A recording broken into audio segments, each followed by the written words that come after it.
नमस्कार दोस्तों, स्वागत है आपका फिलॉसफी की क्लासेज में। हम दर्शन शास्त्र पढ़ रहे हैं यूपीएससी के लिए और पेपर 2 हमारा चल रहा है। और पेपर 2 में धर्म दर्शन रिलीजन और फिलॉसफी का जो सेकंड जो सेगमेंट है उसको हम पढ़ रहे हैं। हमने धर्म से शुरू की थी बात कि भाई रिलीजन क्या है, क्यों है, कैसे धर्म की क्यों आवश्यकता होती है, ये सब। नेक्स्ट हमारा जो टॉपिक है जिस पर हम आगे बढ़ते हुए चलेंगे वो है origin and development of religion. कि भाई धर्म की उत्पत्ति कैसे हुई, धर्म का विकास कैसे हुआ। तो क्या पढ़ेंगे, the origin and development of religion, कि भाई धर्म की उत्पत्ति कैसे हुई और धर्म का विकास कैसे हुआ। देखो, धर्म एक ना बहुत ही एक अजीब सी चीज है, आप ये कह सकते हो। जैसे हजारों साल पहले जो मनुष्य जो जिस चीज में मनुष्य एक चीज ढूंढता था, जैसे हजारों साल पहले पत्थर में भगवान खोजे, प्रकृति में भगवान खोजा।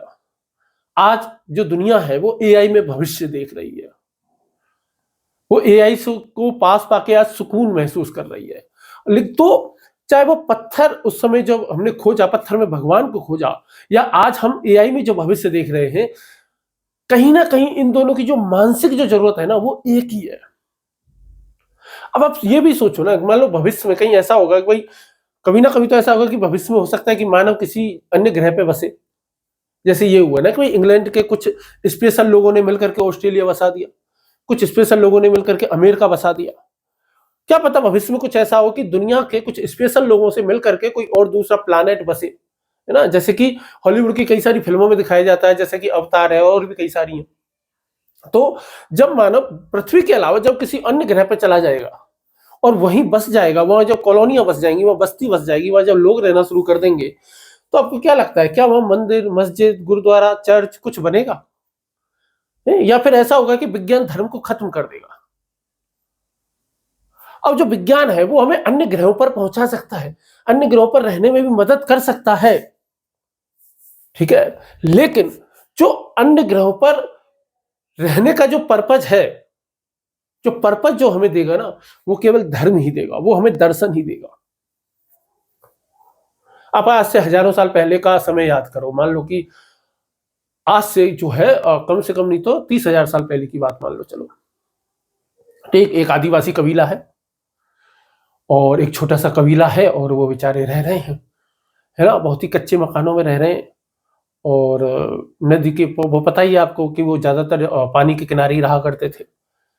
और मान लो कि आज तूफानी रात है, जबरदस्त भयंकर बारिश आ रही है, भयंकर आंधी तूफान गजब के आ रहे हैं। जो भी बेचारों ने छोटी मोटी रोशनी की व्यवस्था कर रखी थी लाइट जला करके, वो सब बंद हो गई। और घर के जो छोटे बच्चे हैं वो डर की वजह से रो रहे हैं। ऐसा लग रहा है जैसे जानवर पास आ रहे हैं क्या। ऐसे लग रहा है जैसे कि आज आसमान तो टूट पड़ेगा, खा जाएगा आसमान। ऐसा लगता है कि भाई आज जो पानी में बह के चले जाएंगे हम। ऐसे समय में मान लो कि उस कबीले का सबसे बूढ़ा व्यक्ति आता है, सबको अपने पास बुलाता है, वो आसमान की ओर देखता है, फिर वो क्या करता है कि एक पत्थर लेता है, एक पत्थर को वहां रख देता है, पत्थर पे जल चढ़ाता है, पत्थर के आगे शीश झुकाता है, फिर पत्थर को देख करके कुछ बुदबुदाता है, ऊपर देख करके बुदबुदाता है, कुछ पत्थर के सामने देख करके सर झुकाता है, कुछ बुदबुदाता है। और वो सबसे ये कहता है कि भाई ऐसा है कि आज ना प्रकृति हमसे नाराज हो गई है, आज कोई शक्ति है जो हमसे नाराज हो गई है, शायद हमने कोई जंगल का नियम तोड़ दिया है, शायद हमने कोई जीवन का कोई नियम तोड़ दिया है। अब जैसे ही वो ये पूजा पकड़ता है, किस्मत मान लो, संयोग मान लो, ईश्वर मान लो, कुछ भी मान लो, तूफान धीरे धीरे कम होता है और बंद हो जाता है, खत्म हो जाता है। अब उन लोगों को उस तूफान में जो शक्ति जो मिली खड़े रहने की, वो शक्ति आखिर कहां से मिली? उस शक्ति का स्रोत क्या है? क्या वो पत्थर केवल एक पत्थर था, या अब वो पत्थर कुछ स्पेशल चीज बन चुका है? क्या पत्थर है वो एक बहुत पवित्र चीज बन चुका है? क्यों? जो वो भाषा वो बोली है, जो प्रार्थना उसने बोली है, वो क्या है? और इन सब चीजों से जो जन्म होता है ना, वो धर्म का जन्म होता है। इन्हीं सब चीजों से जो प्रश्न और जो पैदा होता है कि क्या सच में उसने ईश्वर को याद किया था, या उसने मन में केवल कोई सहारा गढ़ा था, लोगों को बस पागल बनाया था?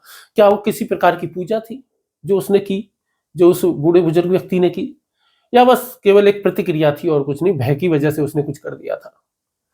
इसी टाइप के जो प्रश्न है ना, इस टाइप के ही जो प्रश्न का जो जवाब जो मिलता है, इसी प्रकार के प्रश्नों का जवाब हमें मिलता है धर्म में, इसी प्रकार के प्रश्नों का जवाब हमें मिलता है धर्म दर्शन में। अब एक तरफ उस आदि मानव को आप याद कर रहे हो ना, जो कि बेचारा तूफान से डर रहा था। अब आज के इंसान को याद करो, आज के इंसान में भी जब मान लो कि हवा में उड़ रहे हो, अमेरिका जा रहे हैं, मान लो भारत से किसी विदेश यात्रा पे जा रहे हैं, और अचानक से प्लेन में जब टर्बुलेंस होता है, क्या होता है? अचानक से ही सबको भगवान याद आ जाते हैं। अंधेरे में जब कोई व्यक्ति अकेला जा रहा है और उसको लगता है कि यार कहीं मेरे आसपास शायद कोई भी और है, अचानक से वो हनुमान चालीसा पढ़ना शुरू कर देता है। आखिर क्यों भाई, ऐसा क्यों हो रहा है? इन हजारों सालों में विज्ञान ने इतनी प्रगति कर ली, इंसान इतना ज्यादा बदल गया, पर इंसान का जो डर है वो बदला क्या? वो तो नहीं बदला। इंसान का जो भरोसा है किसी एक खास चीज में, वो तो नहीं बदला। तो मनुष्य के भीतर ये जो ईश्वर का जो विचार जो आता है, वो आखिर कहां से आता है? क्या डर से आता है? क्या भरोसे से आता है? क्या सहारे के लिए आता है? आखिर ये धर्म आ कैसे गया? क्या ये अचानक से ऊपर से आ गया, पैदा हो गया? अचानक से ऊपर से गिर गया, या ये मानव के दिमाग की उपज है? क्या फिर ये डर का नतीजा है कि हमको भय लगता है तो इसलिए धर्म की जरूरत है, इसलिए भगवान की जरूरत है? अब इस उत्तर को यदि हमें खोजना होगा, यदि हमें धर्म की उत्पत्ति के बारे में का उत्तर यदि हमें खोजना होगा, तो वो दो प्रकार से हमें मिल सकता है। दो दृष्टिकोण हमको रखने होंगे धर्म की उत्पत्ति के संबंध में। एक दृष्टिकोण है जिसको हम कहते हैं एंथ्रोपोलॉजिकल, यानी कि मानव शास्त्रीय दृष्टिकोण, और दूसरा है साइकोलॉजिकल, यानी कि मनोवैज्ञानिक दृष्टिकोण। तो हम किन दृष्टिकोणों से देखेंगे? पहला दृष्टिकोण हम देखेंगे मानव शास्त्रीय दृष्टिकोण से, मानव शास्त्रीय दृष्टिकोण से, और दूसरा दृष्टिकोण जो हम रखेंगे, वो दूसरा दृष्टिकोण हम कौन सा रखेंगे? मनोवैज्ञानिक, साइकोलॉजिकल। तो हमने दो दृष्टिकोण हमने रख लिए। अब इन दो दृष्टिकोण जो हमने रखे ना, इन दो दृष्टिकोणों में से एक जो है ईश्वर की खोज करता है या धर्म की खोज करता है ना, ये जो है ये बाहर से देखता है। मानव शास्त्रीय दृष्टिकोण जो है वो कैसा है? बाहर से देखने वाला है। और मनोवैज्ञानिक दृष्टिकोण जो है वो कहां से देखता है? ये अंदर से देखता है, ये मन की परतों के अंदर जाता है, और फिर ये देखता है कि मन के अवचेतन में या इंसान के मानव के मन में ऐसी कौन सी परतें हैं जहां की धर्म छिपा हुआ था और वहां से धर्म निकला। या फिर हम ये देखते हैं कि मानव शास्त्र के किस समाज से पैदा हुआ है, क्या किस प्रकार से धर्म निकला। ये सब उत्तरों को जानने की कोशिश आज की क्लास में हम कर रहे हैं, की कोशिश कर रहे हैं। सबसे पहले हम देखते हैं मानव शास्त्रीय दृष्टिकोण से, एंथ्रोपोलॉजिकल दृष्टिकोण जो है उससे। देखो, समाज हुआ है ना, धीरे धीरे मानव हुआ, मानव ने धीरे धीरे समाज का निर्माण किया। समाज के निर्माण के साथ ही क्या धर्म का जन्म भी होता चला गया। जो आदिम समाज थे, क्या उनकी जो मान्यताएं जो चलती थी, क्या उनकी जो परंपराएं जो चलती थी, इन सबको हम एंथ्रोपोलॉजी में पढ़ते ही हैं ना। तो भाई ये जो चीजें जो चलती थी, मान्यताएं चलती थी, परंपराएं जो चलती थी, है ना, यहीं से समाज बन गए, कबीले बन गए, परंपराएं बन गई, है ना। तो भाई धर्म क्या है? क्या एक सोशल इंस्टीट्यूशन है? क्या धर्म क्या है? एक सामाजिक संस्था है। धर्म क्या है? क्या है? एक सामाजिक, मानव शास्त्रीय दृष्टिकोण से बात कर रहे हैं कि धर्म क्या है? कहीं एक सामाजिक संस्था है क्या? जैसे आज भी जैसे राष्ट्रगान बज जाए, राष्ट्रगान बजते क्या हो जाए कि सबकी भावनाएं जुड़ जाती है। मैच से पहले जब राष्ट्रगान बजता है ना, तो सबके रोंगटे खड़े हो जाते हैं। तो क्या आदिम काल में भी कुछ ऐसी चीज होती थी क्या, जो किसी विशेष कबीले विशेष को आपस में जोड़ के रखती थी? जैसे चाहे उनका कोई गाना हो, चाहे उनका कोई गीत हो, चाहे कोई स्पेशल कोई चीज हो। आज भी आप कितने सारे गांव में देखते होंगे, अचानक से सूखा पड़ जाए तो सामूहिक पूजा करते हैं, फसलों के लिए वो कोई अनुष्ठान करते हैं, महामारी से बचने के लिए किसी विशेष देवी देवताओं में की पूजा करते हैं, आराधना करते हैं। तो क्या है धर्म? आज भी क्या है? आज एक सामाजिक प्रतिक्रिया ही है। क्या धर्म क्या है? एक सामाजिक प्रतिक्रिया ही है, जो कि शुरू से रही है और आज भी चल रही है। जिस प्रकार से आज भी हम काफी सारे काम करते ही हैं। आज के कितने सारे ऐसे बाबा हैं जो ऑनलाइन हवन करवाते हैं, सारे लोग साथ मिल करके कर रहे हैं। क्यों? तो भाई पूरा समाज एक साथ कर रहा है, तो क्या एक सामाजिक संस्था है? क्या एक सामाजिक प्रतिक्रिया है? तो एंथ्रोपोलॉजिकल दृष्टि से तो इस प्रकार की चीजें निकल करके आती है। अब यदि मनोवैज्ञानिक दृष्टि से देखें, इनके मन के अंदर, मानव मन की आंतरिक परतों के अंदर यदि हम जाएंगे, तो क्या ये डर से पैदा हुआ है? क्या असुरक्षा की भावना से धर्म का जन्म होता है?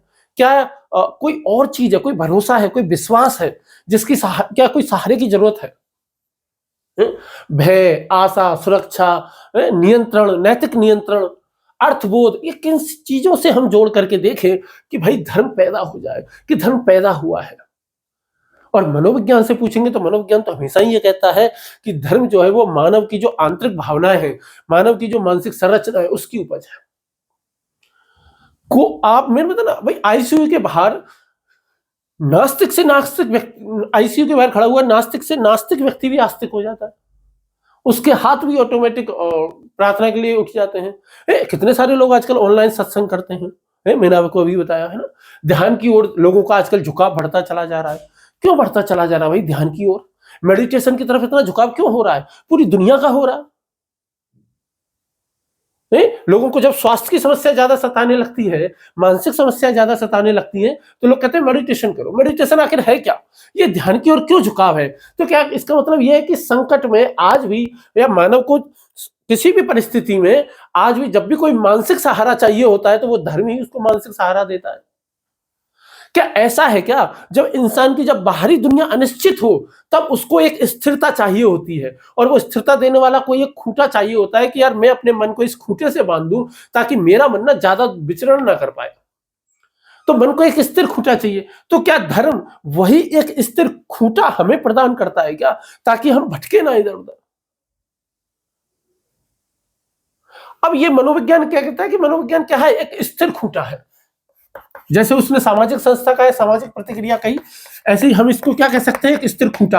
खूंटा तो जानते हो ना क्या होता है? जैसे गाय भैंस को बांधने का वो लकड़ी का होता है ना, जिसको जमीन में गाड़ देते हो, उसको गाय भैंस को बांध देते, तो वो ज्यादा दूर जा नहीं सकती। जितनी उसकी रस्सी होती है उसके चारों ओर उतना ही घूम पाती है वो, गाय भैंस भेड़ बकरी जो कुछ भी हो। तो एक खूंटा चाहिए होता है। तो ये है, सही बात ये है कि हम ये है ना, हम तो इनको दोनों प्रकार से देखेंगे कि भाई मनोवैज्ञानिक दृष्टि से कैसे धर्म पैदा हो सकता है, या मनोवैज्ञानिक दृष्टि से कौन कौन से धर्म हैं जिनके बारे में ये कहा जाता है कि भाई वो मनोवैज्ञानिक दृष्टि से पैदा हुए हैं। मतलब कौन से ऐसे सिद्धांत हैं और कौन से ऐसे सिद्धांत हैं जो कि मानव शास्त्रीय दृष्टिकोण के अंतर्गत आते हैं। तो सबसे पहले हम सिद्धांत देखेंगे मानव शास्त्रीय दृष्टिकोण के अंतर्गत, कि भाई मानव शास्त्रीय दृष्टिकोण के अंतर्गत ऐसे कौन कौन से धर्म हैं जो कि क्या हुए, पैदा हुए। तो इसमें जो दो सिद्धांत हमें मिलते हैं मानव शास्त्रीय दृष्टिकोण में, हमें कितने सिद्धांत मिलते हैं? दो सिद्धांत मिलते हैं। एक को पहले को कहते हैं दैवी प्रकाशन, दैवी प्रकाशन का सिद्धांत।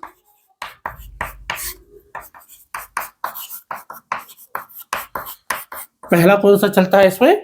दैवी प्रकाशन का सिद्धांत इसमें जो है वो चलता है। यदि हम इसमें दूसरे की बात करेंगे, दूसरा क्या चलता है, तो वो है मानवीय विवेक का सिद्धांत। दूसरा इसमें कौन सा चलता है? मानवीय विवेक का सिद्धांत।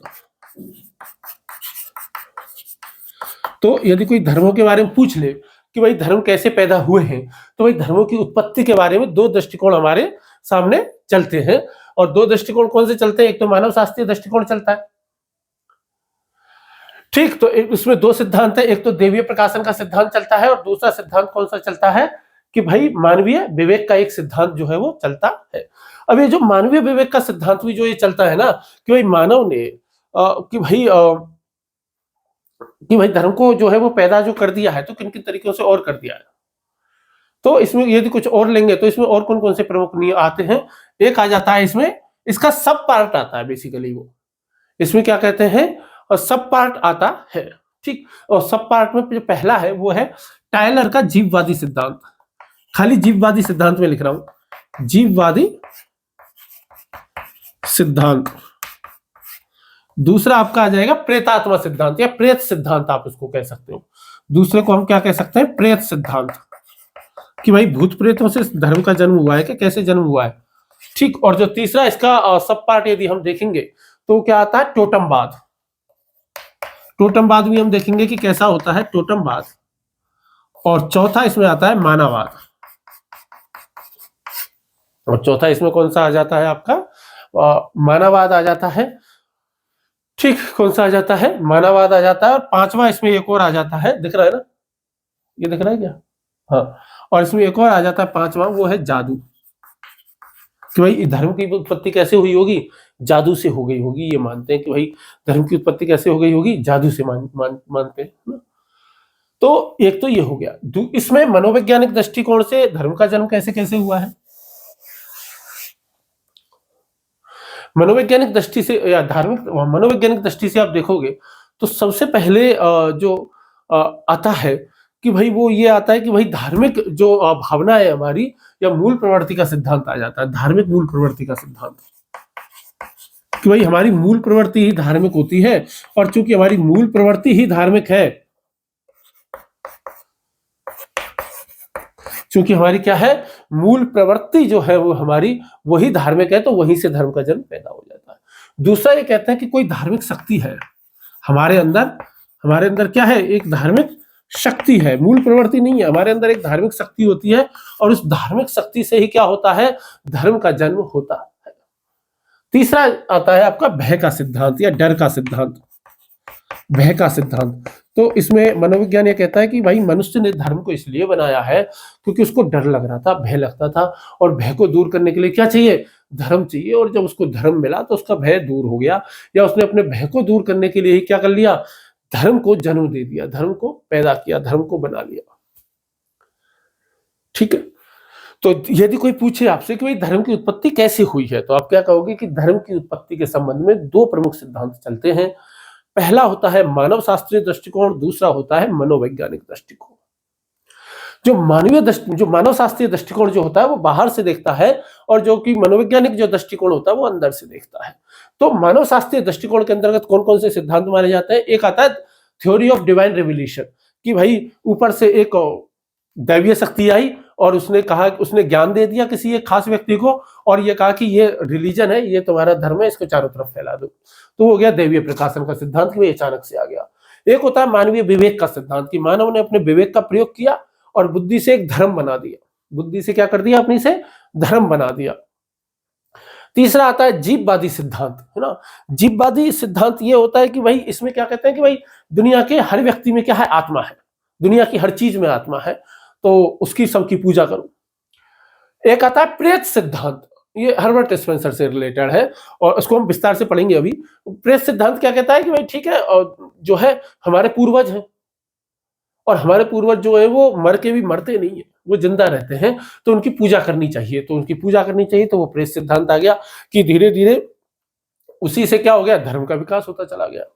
नेक्स्ट आता है एक टोटमवाद। टोटमवाद का मतलब ये होता है कि भाई जादू टोने टोट के, है ना, तो फिर वहां से शुरुआत हुई, और धीरे धीरे उसने विकसित होकर के किसका रूप ले लिया, धर्म का रूप ले लिया।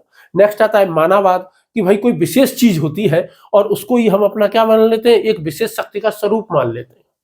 जैसे किसी एक विशेष पेड़ में क्या मान लिया कि ये हमारा भगवान है, तो उस प्रकार से धीरे धीरे वहीं से क्या हो गया, धर्म का विकास होता चला गया। और लास्ट में इसमें आता है एक जादू का सिद्धांत, कि भाई धीरे धीरे पहले लोग जादू करते थे, तो जादू से चीजें कंट्रोल में हो नहीं रही थी, तो फिर धीरे धीरे उससे क्या बन गया, उससे धर्म पैदा हो गया। इनको हम विस्तार से देखेंगे अच्छे से। ठीक, वही मनोवैज्ञानिक दृष्टिकोण में तीन है। पहला है धार्मिक मूल प्रवृत्ति, जैसे मैकडूगल है, प्रसिद्ध मनोवैज्ञानिक हुए हैं, उन्होंने कुछ मूल प्रवृत्तियां मानव की मानी है। तो वहीं पर यह प्रश्न आता है कि क्या धार्मिक, कि भाई ऐसा हो सकता है कि मनुष्य की एक मूल प्रवृत्ति धार्मिक मूल प्रवृत्ति भी हो, और चूंकि मूल प्रवृत्ति धार्मिक है तो इसलिए धर्म का जन्म हो गया। तो ऑटोमेटिक होना ही था, क्योंकि उसकी मूल प्रवृत्ति थी। जैसे भूख, जैसे जिजीविषा, यानी कि जिंदा रहने की मूल प्रवृत्ति लगभग हर किसी में होती है, यहाँ तक कि छोटे से छोटे जानवर में भी होती है, छोटे से छोटे प्राणी में भी होती है। तो भाई ऐसी धार्मिक मूल प्रवृत्ति हो, इसलिए धार्मिक हो गई। एक होती है धार्मिक शक्ति, कोई मनुष्य के अंदर कोई एक ऐसी पावर होती है जो कि उसको धार्मिक बनाती है, तो उससे धर्म का जन्म हो गया। यह सिद्धांत भी चलता है मनोवैज्ञानिक सिद्धांत में। और एक होता है भय का सिद्धांत, डर का सिद्धांत, असुरक्षा का सिद्धांत, कि भाई भय लगा मानव को, और मानव को बहुत ज्यादा डर था, प्राकृतिक घटनाओं से डर लगता था, और सारी चीजों से डर लगता था, भविष्य की चिंताओं से डर लगता था, तो उसको कोई ना कोई सहारा चाहिए होता था। तो उसने क्या कर लिया, एक धर्म पैदा कर लिया। उस भय की वजह से क्या पैदा हो गया, एक धर्म पैदा हो गया। तो ये कुछ क्या है, प्रमुख सिद्धांत है। ठीक है, तो इधर है मनोवैज्ञानिक सिद्धांत और इधर कौन से हैं आपके मानव शास्त्रीय दृष्टिकोण के आधार पर। तो सबसे पहले हम देखते हैं थ्योरी ऑफ डिवाइन रिवीलेशन का सिद्धांत, यानी कि दैवीय प्रकाशन का सिद्धांत। कौन सा देखेंगे हम? दैवीय प्रकाशन का सिद्धांत।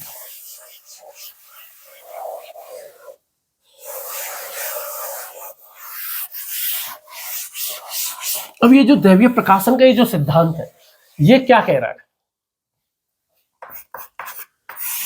ये कह रहा है कि भाई धर्म क्या है? कुछ भी नहीं है, धर्म ईश्वर का गिफ्ट है। वो कहता है कि धर्म मानव की खोज का परिणाम नहीं है, मानव की विवेक का परिणाम नहीं है, बल्कि ईश्वर की कृपा है। ये कहते हैं कि धर्म कैसे बना? उन्होंने कहा बहुत आसान बात है, धर्म ऐसे बना कि ऊपर से कोई एक फरिश्ता आया और यहाँ पे इस धरती पे कोई एक व्यक्ति रहता था, उसको सारा का सारा ज्ञान दे दिया और उससे कहा कि जाओ ये तुम्हारा धर्म है और इसे पूरी दुनिया में फैला दो।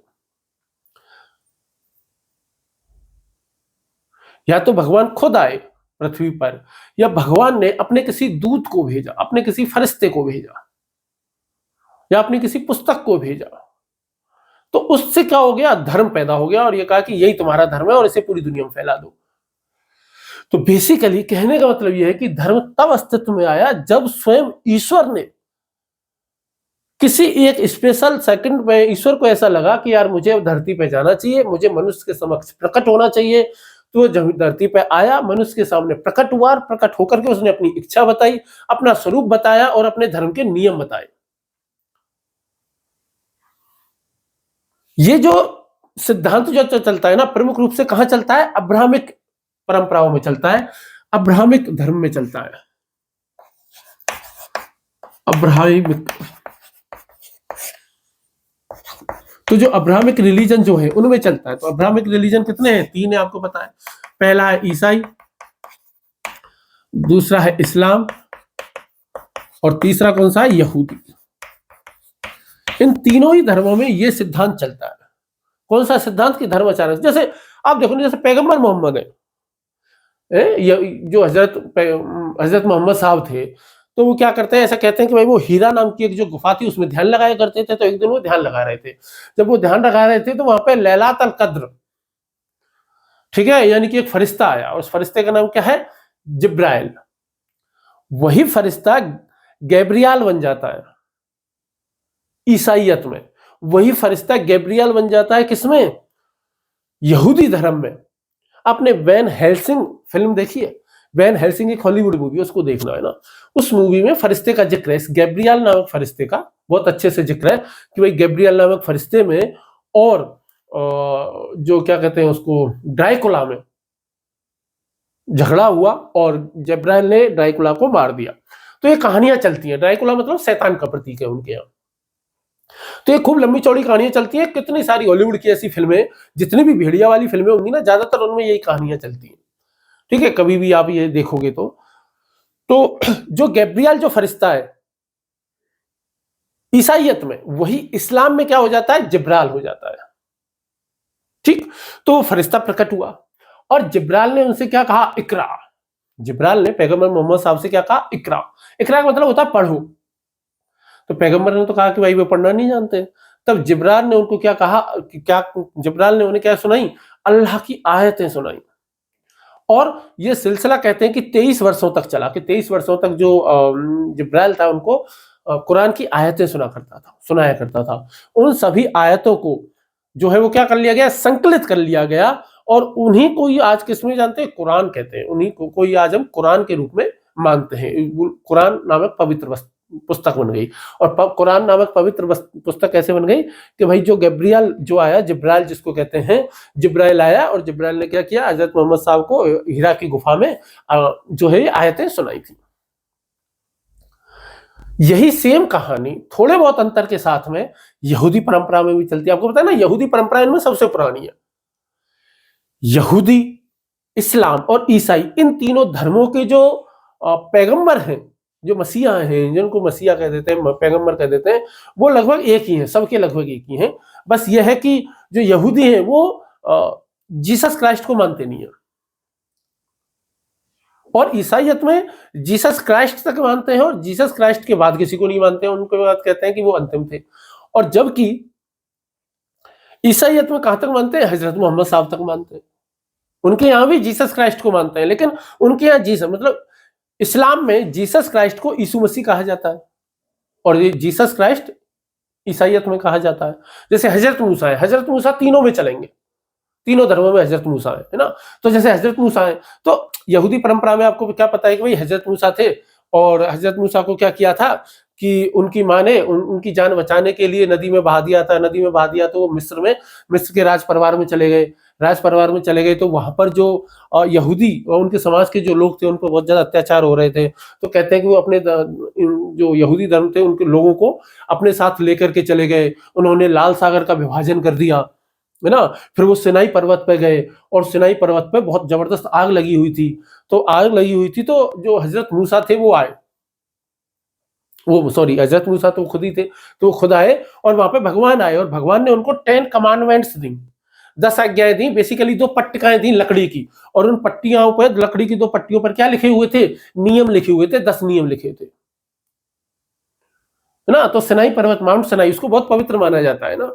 तो ईश्वर आग की लपटों के बीच आ गए, 2 पट्टियों पर उनको क्या दे दी? 10 कमांड दे दी उनको, है? आज भी जो 10 कमांडमेंट्स लिखी हुई है बहुत पवित्र माना जाते हैं। वो जो मस्जिद को लेकर के जो उनका झगड़ा चलता है ना भाई, अलग सा मस्जिद जिसको कहते हैं, उसमें बहुत जबरदस्त झगड़ा है, तो वहां पर वो रखी हुई है, एक संदूक में कहते हैं वो रखी हुई है। तो ये सारा का सारा जो है वो ये चलता है कि भाई अचानक से आए, 10 कमांडमेंट दे दी, ये धर्म है। जब्रियल आया, आयतें सुनाई, ये कहा ये धर्म है। ईसाई धर्म में, ईसाई धर्म में बाइबल को क्या माना जाता है? ईसाई धर्म में बाइबल को वर्ड ऑफ गॉड माना जाता है, यानी कि ईश्वर के शब्द माना जाता है। यहूदी परंपरा में भी जो तोहरा, जो उनकी पुस्तक है, वो तोहरा पुस्तक को कहते हैं कि वो देवीय विधान से प्राप्त हुई, ईश्वर ने दी थी वो। और इसी प्रकार के सिद्धांत भारतीय दर्शन में भी चलते हैं। भारतीय दर्शन में तो केवल वेदों के बारे में ऐसा चलता है कि भाई वेदों के बारे में भारत के दर्शन की कुछ परंपराएं, केवल कुछ परंपराएं, सभी परंपराएं नहीं, भारत के दर्शन की केवल कुछ परंपराएं क्या मानती हैं? वेदों को अपौरुषेय मानती हैं। अपौरुषेय का मतलब यह है कि भाई इनको कोई लिख नहीं सकता। ठीक, तो ऐसा है। तो ये क्या है? इसको कहते हैं दैवीय प्रकाशन का सिद्धांत, कि अचानक से एक दिन भगवान आए और भगवान ने कहा कि ये तुम्हारा धर्म है, ये लो, ये पकड़ो, इसको फॉलो करना है, इसका पालन करना है। लेकिन क्या इस सिद्धांत में कुछ कमी है क्या? यदि आपसे कोई इसकी आलोचना करने के लिए कहे तो आप इसकी कैसे आलोचना करोगे? ध्यान रखना भाई, फिलॉसफी में बिना आलोचना के कोई सिद्धांत पूरा नहीं होता, और फिलॉसफी में कोई सिद्धांत ऐसा है भी नहीं जिसकी आलोचना ना की जा सके। ऐसा कोई सिद्धांत फिलॉसफी में नहीं है जिसकी आलोचना ना की जा सके। ठीक, तो इसकी आलोचना कर लेते हैं। अब इन्होंने ये कहा कि भाई दैवीय प्रकाशन है, ईश्वर का गिफ्ट है। अचानक से एक दिन ईश्वर आए, ईश्वर ने कहा कि बोलो ईश्वर, मैं ईश्वर हूं। उनसे कहा कि देखो मैं ईश्वर हूं, मैं तुमको एक चीज दे रहा हूं जिसको कहते हैं रिलीजन। ये एक पवित्र पुस्तक है, ये मैं कुछ नियम बता के जा रहा हूं, ये सब फॉलो करना है, ऐसे ऐसे करना है। अच्छा, अब एक बात बताओ, किसी व्यक्ति को प्रतिसत्ता पढ़नी है, किसी व्यक्ति को लाभ हानि पढ़नी है, किसी व्यक्ति को मैथ पढ़नी है, तो उसको गिनती आनी चाहिए कि नहीं आनी चाहिए? आनी चाहिए, बिल्कुल। शुरुआत 1 2 3 से ही तो करेंगे, शुरुआत 1 2 3 से ही करेंगे। शुरुआत गिनती से करेंगे, फिर पहाड़ों की तरफ जाएंगे, फिर जोड़ की तरफ जाएंगे, फिर घटाव की तरफ जाएंगे, फिर गुणा भाग की तरफ जाएंगे। ऐसे करते करते करते करते फिर हम धीरे धीरे कैलकुलस तक जाएंगे, और कैलकुलस से ऊपर तक भी जाएंगे, कोऑर्डिनेट्स तक जाएंगे और वहां तक जाएंगे। अब इनकी जो सबसे बड़ी जो आलोचना की है वो एक बहुत फेमस जर्मन दार्शनिक हुए, जिनका नाम है शेलिंग। जिनका नाम क्या है? शेलिंग है। वो कहते हैं कि भाई ठीक है, तुमने कहा कि एक दिन ईश्वर आया, ईश्वर ने मैसेज दिया और ये कहा कि आज से धर्म शुरू हो गया। ठीक है, बढ़िया बात है भाई। पर तुम ये कह रहे हो कि एक दिन ईश्वर आया, तो जिस दिन ईश्वर आया उसके आने से पहले तक मानव क्या था? क्या वो मानव धार्मिक था कि नहीं था? क्या वो ईश्वरवादी था कि अनिश्वरवादी था? कि जब तक तो वो ईश्वर आए नहीं तब तक तो ईश्वर को जानता ही नहीं था, और चूंकि वो ईश्वर को जानता नहीं था तो इसका मतलब वो अनिश्वरवादी हुआ। और जब वो अनिश्वरवादी था, जब वो ईश्वर को जानता ही नहीं था, ईश्वर नाम के कॉन्सेप्ट को ही नहीं जानता था, तो जब ईश्वर पहली बार आया तो वो कैसे समझ में आया उसको कि ये ईश्वर है, यह गॉड है, ये भगवान है? दूसरी बात, जब भगवान ने उसको कोई आदेश दिया, कोई संदेश दिया, तो उस आदेश को, उस संदेश को वो मानव पहली बार समझा कैसे? और दूसरी बात, जब किसी इंसान ने पहली बार ईश्वर से बात की तो इंसान की समझ में कैसे आया कि ये व्यक्ति जो पैदा हुआ है, आ रहा है, इससे मुझे डरना नहीं है, ये तो भगवान है। भाई मान लो आप अकेले में हो, ठीक है, कोई भी नहीं है ना, अचानक से कोई दैवीय चीज, कुछ अलौकिक चीज यदि घटना घटे तो आप डरोगे कि नहीं? आप 100% डर जाओगे, हर एक व्यक्ति डर जाएगा।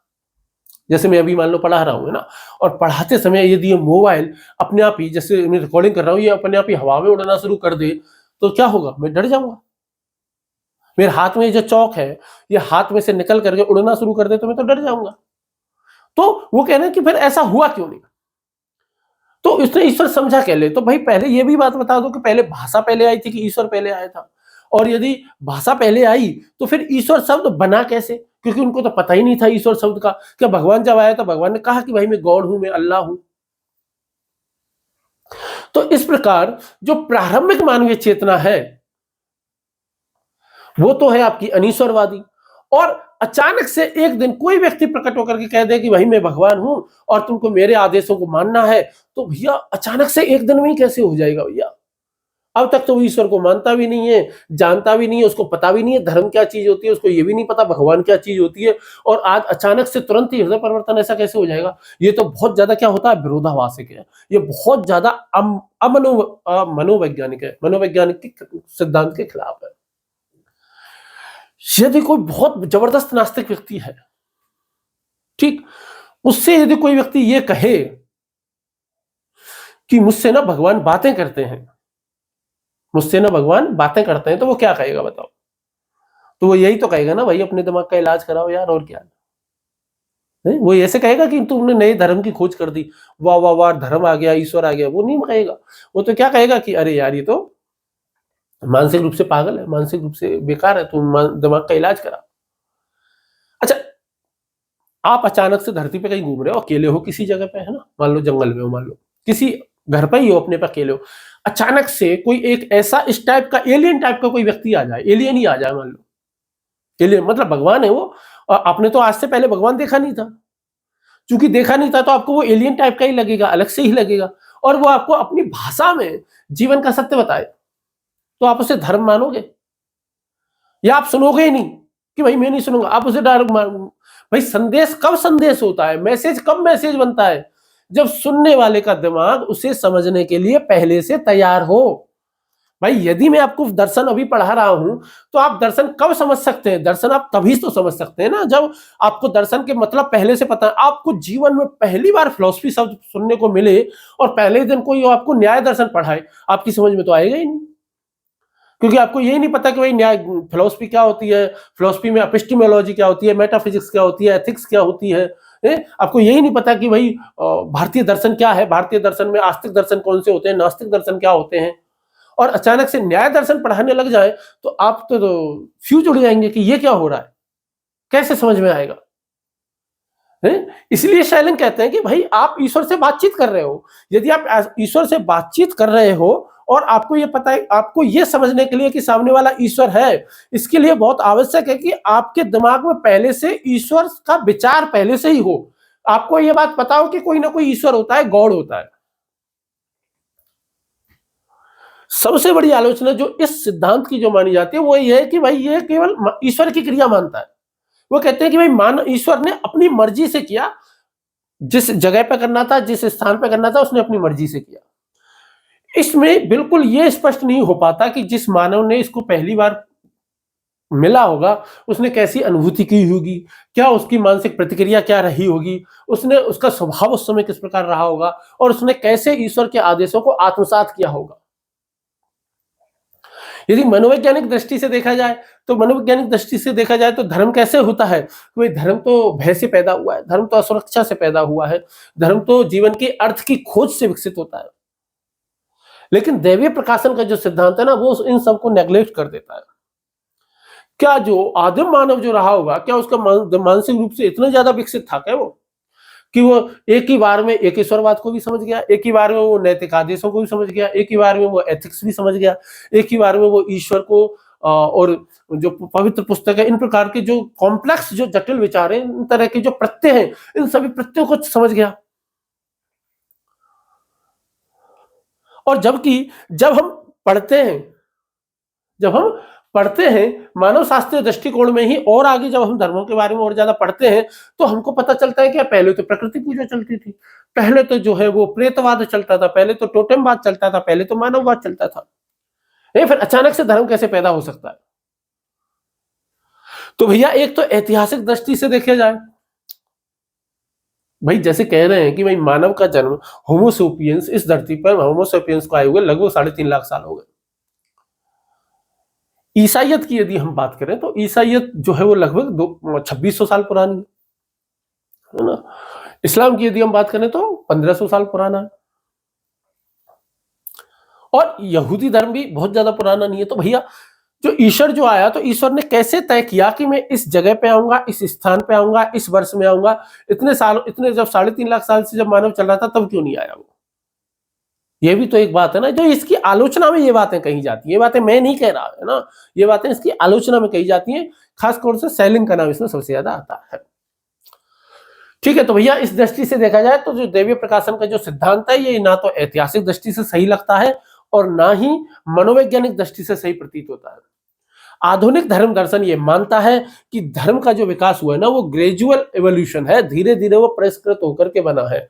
धीरे धीरे जैसे मानव का विकास हो रहा है, वैसे ही मानव धीरे धीरे, मानव ने खुद को विकसित किया है, समाज धीरे धीरे विकसित हुए हैं, व्यवस्थाएं धीरे धीरे विकसित हुई हैं, वैसे ही धर्म भी धीरे धीरे करके विकसित हुआ है। ये अचानक से एक दिन में घटना नहीं घटी, है ना। आदि मानव जो था, शुरू में जब उसको डर लगता था, विस्मय होता था, आश्चर्य होता था, दूसरी जो चीजें थी, तो धीरे धीरे छोटे छोटे छोटे क्रियाकलापों ने मिलकर के परिष्कृत होकर के एक दिन किसका रूप ले लिया? धर्म का रूप ले लिया। किसका रूप ले लिया? धर्म का रूप ले लिया। ये कहा जाता है दैवीय प्रकाशन के बारे में। दूसरा दृष्टिकोण हम पढ़ लेते हैं,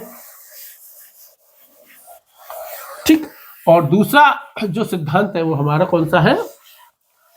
मानवीय विवेक का सिद्धांत। दूसरा सिद्धांत हमारा कौन सा है? थ्योरी ऑफ ह्यूमन रीजन, यानी कि रेशनलिस्ट थ्योरी, यानी मानवीय विवेक का सिद्धांत। दूसरा है मानवीय विवेक का सिद्धांत, मानवीय 1.2 कह लो इसको, मानवीय विवेक का सिद्धांत।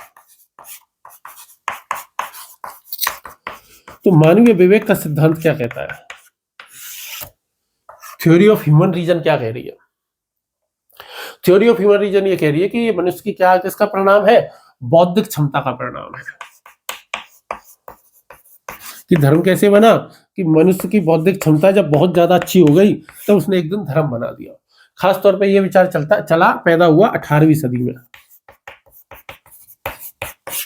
कि 18वीं सदी के दार्शनिकों ने ये कहा कि भाई देखो, ब्रह्मांड है, पूरी दुनिया है, पूरा जगत है, इतना सारा, इतना व्यवस्थित है, इतना व्यवस्थित है, भाई 100% इसका कोई ना कोई तो डिजाइनर होगा, इसका कोई ना कोई तो इंजीनियर होगा।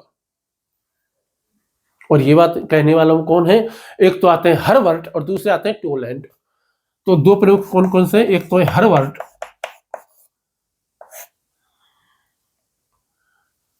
और दूसरे टोलैंड। ये दोनों ही ये कहते हैं कि भाई ये चीजें जब इतनी अच्छी बनी हुई हैं, तो इतनी अच्छी व्यवस्था किसने बनाई होगी? किसी ना किसी ने बनाई होगी, तो वो ईश्वर है। इनके हिसाब जो धर्म है, जैसे धर्म के जो मूलभूत सत्य जो भी है, जैसे ईश्वर का अस्तित्व हो गया, आत्मा की अमरता हो गई, नैतिक उत्तरदायित्व हो गए, वो कहते हैं कि मनुष्य को किसी पुस्तक से प्राप्त नहीं हुए, है ना। वो कहीं से आए नहीं है, किसी ने उसको बताया नहीं है, किसी ने उसको समझाया नहीं है, बल्कि उसने कैसे पैदा किए? उसने तर्क बुद्धि से ये बना लिया। किससे उसने पैदा किया? तर्क बुद्धि से। उसने उसके रीजन से, नेचुरल रीजन से उसको प्राप्त हो गए। जैसे घड़ी है, आप किसी घड़ी को देखोगे तो आपको घड़ी को देख करके लगेगा ना यार, इस घड़ी को किसी ना किसी ने तो बनाया होगा। तो कहते हैं कि जब उसने देखा कि यार इस घड़ी को किसी ना किसी ने बनाया होगा, तो वैसे ही जब उसने प्रकृति को देखा, जैसे इस जगत को देखा, इस ब्रह्मांड को देखा, तो उसको लगा कि इसको भी किसी ना किसी ने बनाया होगा। तो वहीं से ईश्वर की अवधारणा का जन्म हो गया, और जैसे ही ईश्वर की अवधारणा का जन्म हुआ, वहीं से धर्म का जन्म हो गया। जैसे कोई एक बहुत बड़ा आप जहाज देखो, कोई बहुत बड़ी बिल्डिंग देखो, तो आपको लगेगा ना कि इसमें कुछ इंजीनियर लगे होंगे, इसमें कुछ प्लम्बर लगे होंगे, इसमें कुछ कारपेंटर लगे होंगे, इसमें कुछ दीवार पेंट करने वाले लगे होंगे, इसमें कुछ लाइटिंग करने वाले लगे होंगे, तो कोई ना कोई तो रहेंगे, अपने आप तो इतनी बड़ी बिल्डिंग नहीं बन सकती। तो वो ये कहते हैं कि हमारा विवेक ये कहता है कि भाई कोई ना कोई तो बहुत महान डिजाइनर है, और वो महान डिजाइनर केवल ईश्वर हो सकता है और कोई नहीं हो सकता। ये हमारी लॉजिकल बुद्धि कहती है। ऐसा कहने वाले में हर्बर्ट और टोलन नाम के दो प्रसिद्ध दार्शनिक रहे हैं 18वीं सदी के। लेकिन भाई धर्म क्या केवल कैलकुलेशन है? धर्म क्या केवल इमेजिनेशन है? धर्म तो इनमें तो एक आस्था नाम की चीज भी होती है। तो हम अपनी आस्था को केवल एक कैलकुलेशन पे टिका सकते हैं ना, क्योंकि ये चीज इतनी है, ये किसी ना किसी ने बनाई होगी, तो मतलब कि वो ईश्वर होगा। ऐसे कैसे हो गया भैया? तुम तो इसकी आलोचना में यह कहा जाता है कि भाई तुम तो धर्म को ना लेबोरेटरी की तरह, लेबोरेटरी बना दिया तुमने, तो है ना, प्रयोगशाला की तरह कह दिया कि भाई चूंकि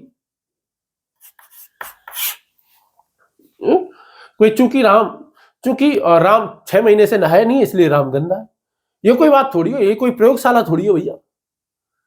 अगर ये प्रयोगशाला है तो फिर मीराबाई को समझाओ हमें, मीराबाई क्यों धर्म को मानती है, मीराबाई क्यों ईश्वर को मानती है, फिर कबीर क्यों पागल है, फिर सूरदास क्यों पागल है? भाई मीराबाई ने तो कृष्ण को तर्क से खोजा था क्या? नहीं, उनका तो कोई तर्क नहीं था। उनका तो बस यही था कि भाई मेरा तो गिरधर गोपाल भगवान है तो है, उसमें तो तर्क उनको चाहिए ही नहीं। सच बात यह है ना कि भाई वो कहते हैं कि बुद्धि से पैदा हुआ, लेकिन सच बात धर्म के बारे में कही जाती है कि जो विवेक है, जो रीजन है, जो तर्क है, वो धर्म का वकील तो हो सकता है, धर्म का डिफेंडर तो हो सकता है, धर्म का पक्ष तो वो ले सकता है, लेकिन he cannot be the creator of dharma, of the creator of religion। लेकिन जो विवेक है वो धर्म का निर्माता नहीं हो सकता, धर्म का जनक नहीं हो सकता। भाई जब मनुष्य के पास आत्मा की अमरता जैसे सूक्ष्म कॉन्सेप्ट थे ही नहीं, या प्रत्यय थे ही नहीं, तो फिर ये हमें ये अचानक से कैसे आ गया? फिर दूसरी बात यह है कि आत्मा की अमरता का दार्शनिक रूप जो हमें विकसित रूप से जो मिलता है, वो हमें या तो प्लेटो से मिलता है पश्चिम में देखा जाए, या उपनिषदों में मिलता है। क्या पुराने किसी जनजातीय धर्मों में किसी में है? नहीं है। भाई जो पुराने जो धर्म को जिनको हम कहते हैं, वो तो डर से शुरू हुए थे, वो तो आश्चर्य के साथ में शुरू हुए थे। वो क्या उनमें कोई तर्क था किसी प्रकार का? वो तो किसी तर्क पे नहीं थे, वो किसी दर्शन पे नहीं थे। दूसरी बात ये भी है ना, ये जो सिद्धांत है ना, ये पूरी तरीके से भावना को अनुभूति को अनदेखा कर देता है। अरे भाई लोगों की भावनाएं भी तो जुड़ी होती हैं, लोगों को बहुत सी बात चीजें अनुभूत भी तो होती हैं। क्या धर्म केवल मैथ है क्या? धर्म कोई मैथ है क्या? धर्म मैथ तो है नहीं। क्या कोई भक्त ईश्वर को इसलिए मानता है क्योंकि चूंकि इसलिए प्रयोग द्वारा सिद्ध होता है कि भगवान होते हैं? ये ऐसा तो नहीं कि भाई दो गुब्बारों में हवा भरो, दो गुब्बारों में हवा भर के एक तराजू से लटका दो, फिर एक गुब्बारे को फोड़ो तो आप देखोगे कि तराजू एक तरफ झुक गई है। चूंकि तराजू एक तरफ झुक गई है तो अतः सिद्ध होता है कि भाई वायु में भार होता है। ऐसे आप सिद्ध कर सकते हो क्या ईश्वर को? ऐसे तो ईश्वर को सिद्ध नहीं किया जा सकता। एक भक्त जो होता है, भक्त ईश्वर को तर्क की वजह से मानता है क्या? नहीं, वो तो भाव की वजह से मानता है, वो तो प्रेम की वजह से मानता है। विवेक धर्म का वकील हो सकता है, उसका समर्थन कर सकता है, but he cannot be the source of dharma, he cannot be the creator of dharma, he cannot be the father of dharma. ये बात यदि तुमको समझानी है तो सूफी लोगों को समझाओ। भाई सूफी लोग तो धर्म के पीछे पागल है ना, मतलब भावना ही भावना है और कुछ है ही नहीं। तो भैया आज के समय में जैसे हम किसी एआई को देखते हैं और हमको लगता है कि यार इस एआई को तो जरूर किसी ने बनाया होगा। सही बात है, किसी ना किसी ने बनाया होगा और किसी इंजीनियर ने बनाया होगा। 18वीं सदी के जो दार्शनिक थे उन्होंने यही सोचा कि पूरी प्रकृति है, उनके लिए तो वो पूरी प्रकृति एक एआई की तरह ही थी। और तो उनको लगा कि यार इतनी सटीक हर चीज है तो 100% इसका कोई क्रिएटर ही होगा। और उन्होंने क्या सोच लिया कि भाई क्रिएटर होगा तो क्रिएटर कोई ना कोई क्या होगा? भगवान ही होगा। क्रिएटर क्या होगा? भगवान ही होगा, और कौन होगा? और तो कुछ होगा नहीं। ठीक, तो बेसिकली कहने का मतलब यह है कि भाई ये धर्म क्या है? कोई प्रयोगशाला नहीं है, कोई धर्म क्या है? कोई एक लेबोरेटरी नहीं है। ठीक, चलिए अब हम तीसरे सिद्धांत की तरफ बढ़ते हैं और तीसरे सिद्धांत को हम कहते हैं एनिमिस्टिक थ्योरी, यानी कि जीववादी सिद्धांत। यानी कि जीववादी सिद्धांत। तीसरा है जीववादी सिद्धांत, टायलर का जीववादी सिद्धांत। टायलर का जीववादी सिद्धांत मानने का मतलब क्या है? ये कहने का मतलब यह है कि भाई प्रकृति की हर चीज में आत्मा को देखना, जिसको हम कहते हैं टायलर का जीववादी सिद्धांत। टायलर का जीववादी सिद्धांत। तो टायलर का जीववादी सिद्धांत क्या क्या मानता है कि दुनिया की प्रत्येक चीज में क्या होती है? आत्मा होती है, कि भाई पूरी दुनिया चेतन है और प्रत्येक वस्तु में आत्मा का निवास है या किसी जीव का निवास है। जैसे आज की डेट में भी यदि आप देखो ना, कार खरीदते हैं, हम उसकी पूजा करते हैं। कोई भी नई चीज खरीद करके ले जाए, भारतीय परंपरा में मिडिल क्लास फैमिलियों में खासकर कुछ भी छोटी से छोटी भी चीज लेकर के आए तो उसकी पूजा करते हैं। हम पेड़ों को भी जल देते हैं। ठीक, तो टायलर साहब की एक पुस्तक है जिसका नाम है प्राइमिटिव कल्चर। Primitive culture. उस पुस्तक में ये लिखते हैं कि भाई धर्म की उत्पत्ति का जो आधार है ना, धर्म की उत्पत्ति का जो आधार है वो क्या है? आत्मा है। तो कहते हैं कि उनसे पूछा जाए कि भाई धर्म की उत्पत्ति का आधार क्या है, तो धर्म की उत्पत्ति का आधार किसको मानते हैं? आत्मा को मानते हैं। वो कहते हैं कि जब मनुष्य था ना, मनुष्य सपने में डर जाता था, मनुष्य छायाओं को देख करके अंधेरे में डर जाता था, लोगों की मृत्यु हो जाती थी। तो लोगों ने एक निष्कर्ष निकाल लिया कि यार इसका मतलब यह है, जैसे सपना है, हम सपने में देखते हैं कि हम यहाँ घूम रहे हैं, वहां घूम रहे हैं, यहाँ जा रहे हैं, वहां जा रहे हैं, कुछ भी कर रहे हैं। तो उनको डर लगा, और डर लग करके उन्होंने क्या किया कि यार हम सबके भीतर ना कोई एक अदृश्य शक्ति है, और वो अदृश्य शक्ति क्या है? आत्मा है। और वो अदृश्य शक्ति क्या है? आत्मा है। धीरे धीरे ये जो विचार है, इस विचार का विस्तार होता चला गया, और मानव के अलावा नदी में भी आत्मा मान ली, पहाड़ में भी मान ली, पेड़ में भी मान ली, है ना, हर चीज में मानने लग गए। इसी को ही विचार को ही क्या कहा गया? सर्व प्राणवाद। इसी को एक और नाम क्या दिया जाता है? सर्व प्राणवाद नाम भी इसको दे दिया जाता है। पर क्या इस सिद्धांत की भी आलोचना हो सकती है? बिल्कुल हो सकती है। आलोचना करने के लिए ही तो हम यहाँ बैठे हैं, और किस लिए बैठे हैं? आलोचना नहीं करेंगे तो फिर कैसे काम चलेगा, है ना? पक्ष में और विपक्ष में दोनों तर्क होने चाहिए ना हमारे पास में। बेसिकली बहुत से विद्वान ये कहते हैं, बहुत से विचारक ये कहते हैं कि ये प्रारंभिक धर्म नहीं है, ये क्या है? एक प्रारंभिक दर्शन है। ये प्रारंभिक धर्म नहीं है, ये क्या है? प्रारंभिक दर्शन है। ये क्या है? प्रारंभिक दर्शन है, दर्शन है। वो कहते हैं कि जो आत्मा की अवधारणा है ना, वो एक बहुत ही विकसित प्रत्यय है, बहुत ज्यादा। क्या प्राचीन काल में आत्मा दिखाई देती है? नहीं। आत्मा तो प्लेटो से शुरू होती है, आत्मा तो उपनिषदों से शुरू होती है। तो फिर जो आदिम समाज था वो आत्मा नाम के एक प्रत्यय को, कॉन्सेप्ट को कैसे समझ सकता था भाई? और फिर बहुत से लोग तो ये भी मानते हैं कि जो मानववाद जो है, मानववाद एक सिद्धांत, अभी हम पढ़ेंगे आगे, कि मानववाद जैसी व्यक्तित्व शून्य जो शक्ति की जो धारणा थी ना, वो इससे ज्यादा पुरानी है। आत्मा की धारणा से पुरानी मानववाद जो सिद्धांत है वो इससे ज्यादा पुराना है। तो इसलिए वो कह रहे हैं कि इसलिए इस सिद्धांत को, मतलब कि इस जीववादी सिद्धांत को धर्म का प्राथमिक स्रोत या प्राथमिक रूप तो नहीं माना जा सकता। ठीक, अब हम दूसरा सिद्धांत पढ़ते हैं जिसको कहते हैं हर्बर्ट स्पेंसर का प्रेत सिद्धांत। चौथा है हर्बर्ट स्पेंसर का प्रेत सिद्धांत।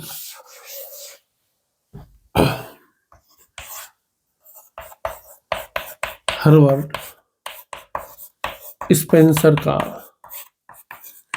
प्रेत सिद्धांत। तो क्या है हर्बर्ट स्पेंसर का प्रेत सिद्धांत? एक्चुअली क्या है कि मैंने शायद आपको पहले भी कभी बताया हुआ था कि मैं किसी असाध्य रोग से ग्रसित हूँ। मुझे कहना नहीं चाहिए वीडियो की क्लासेज में, कोई ये समझ सकता है कि भाई ये अपने आप को फेमस करने के लिए कह रहा है। पर कभी कभी क्या है कि और से पढ़ाते समय कभी कभी जैसे चक्कर वगैरह आ जाते हैं, तो उसकी वजह से थोड़ा सा डिस्टर्ब हो जाता हूँ कई बार। ठीक है, मतलब स्पीड स्लो हो जाती है उसकी वजह से कई बार, या फिर कई बार आपको लगता है वो भूलने जैसी सिचुएशन जो होती है ना, कई बार उसकी वजह से हो जाती है, कई बार, हर बार हो जरूरी नहीं। ठीक है, हर्बर्ट स्पेंसर्स घोस्ट या एंसेस्टर्स वर्शिप थ्योरी। क्या होती है हर्बर्ट स्पेंसर का प्रेत सिद्धांत? हर्बर्ट स्पेंसर का सिद्धांत कुछ भी नहीं है। तो बहुत से लोग कहते हैं ना कि यार हमारे परिवार में दादाजी मर गए मान लो, और अब वो मेरे सपने में आ रहे हैं और मुझको बहुत बहुत सारी चीजें बताते हैं। ठीक है, तो लोगों को लगने लग जाता है कि आदमी मरने के बाद में ना कोई सुपर पावर बन जाता है, और चूंकि मरने के बाद आदमी सुपर पावर बन जाता है ना, तो उसको खुश रखना बहुत जरूरी है। आपने देखा होगा जितने भी भूत होते हैं, भूत ताकतवर क्यों है? मरने के बाद आदमी ज्यादा ताकतवर हो जाता है। यदि मैं मरने के बाद ज्यादा ताकतवर हो जाऊं तो फिर तो मैं मर ही जाऊं तो ठीक ही है ना, ज्यादा ताकतवर हो जाऊंगा। यदि मरने के बाद में उड़ सकता हूं, मरने के बाद में कभी भी कहीं भी पहुंच सकता हूं, मरने के बाद में कुछ भी कर सकता हूं, किसी को भी मार पीट सकता हूं, तो फिर तो मैं ज्यादा ताकतवर हो गया उल्टा। तो फिर जिंदा रहने में फायदा है कि मरने में ज्यादा फायदा है फिर? है तो भाई ये चीजें जो है वो एक क्या है, समझने की बातें होती है।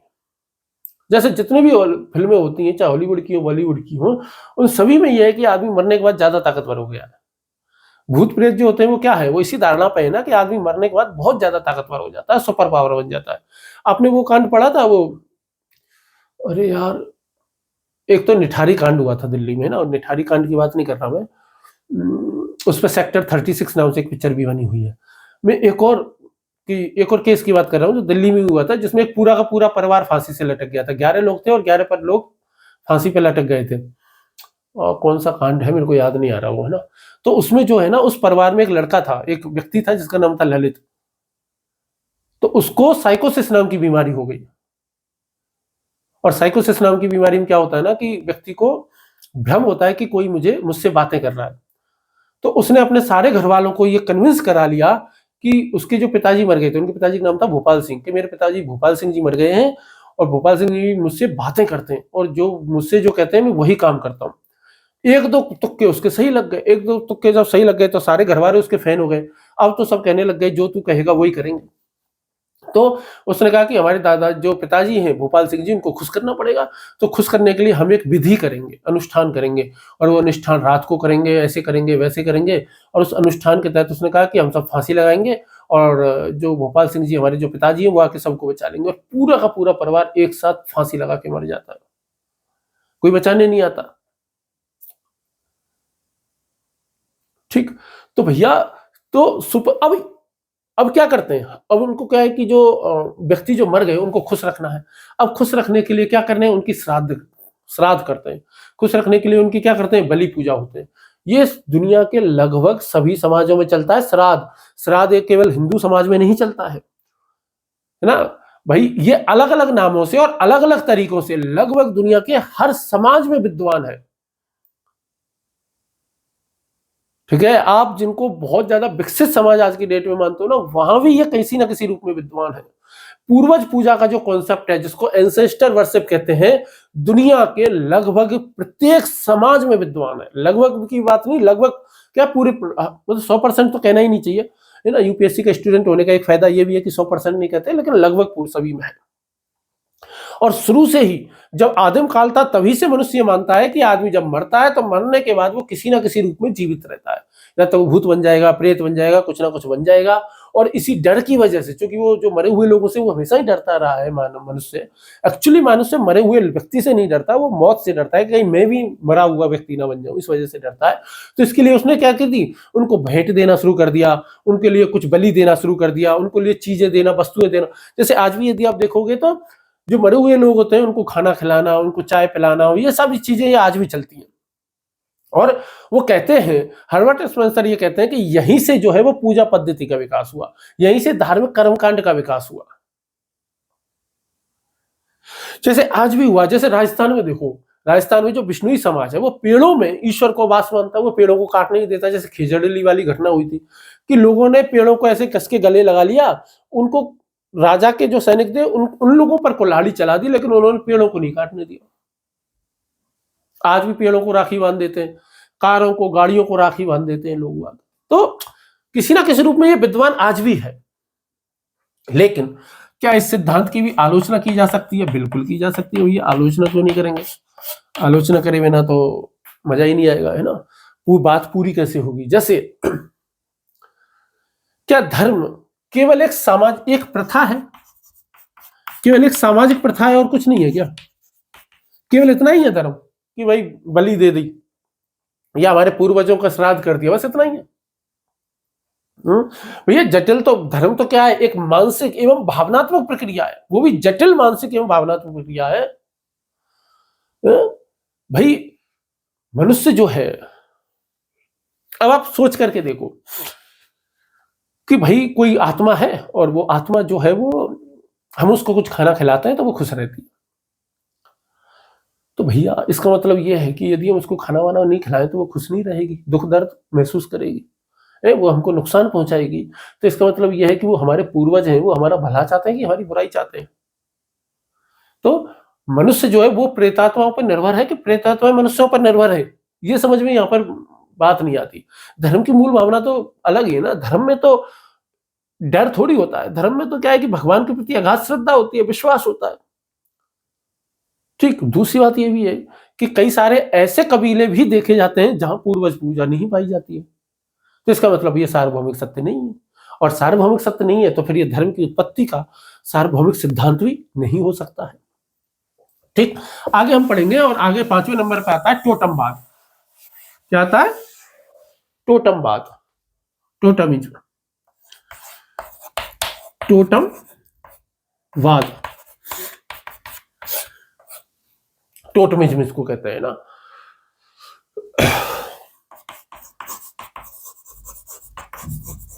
क्या होता है टोटमवाद? कुछ नहीं है, बहुत आसान है।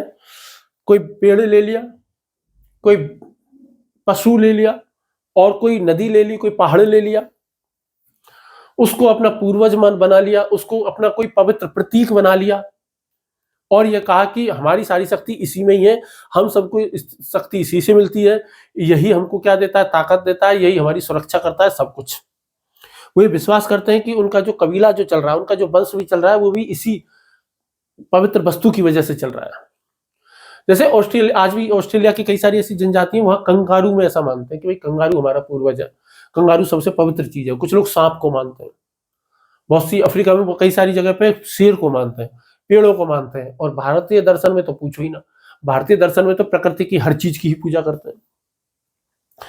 अब ये जो परंपरा है, वो कहते हैं कि देखो वर्तमान समाज में भी देखो, वर्तमान समाज में लगभग प्रत्येक खेल का मैस्कॉट होता ही होता है, प्रत्येक देश का अपना झंडा होता ही होता है। तो वो कहते हैं कि ये क्या है? ये टोटमवाद के अवशेष है।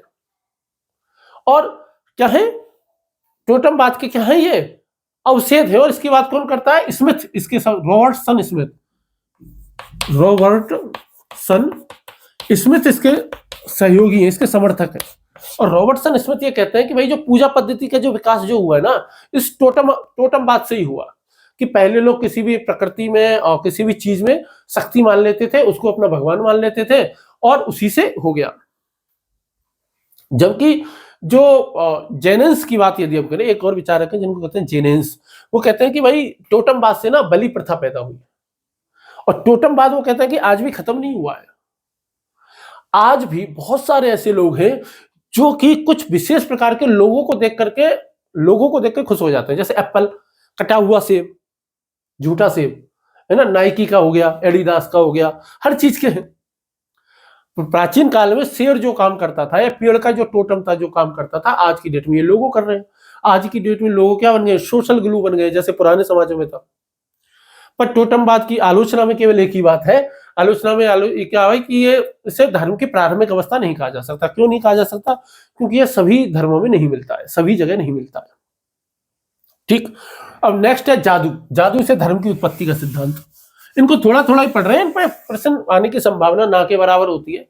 क्योंकि आगे हमें ईश्वर को पढ़ना है, धर्मों को पढ़ना है, तो हमारी समझ में आ जाए, इसलिए हम इनको पढ़ रहे हैं। नेक्स्ट है आपका जादू से धर्म की उत्पत्ति का सिद्धांत।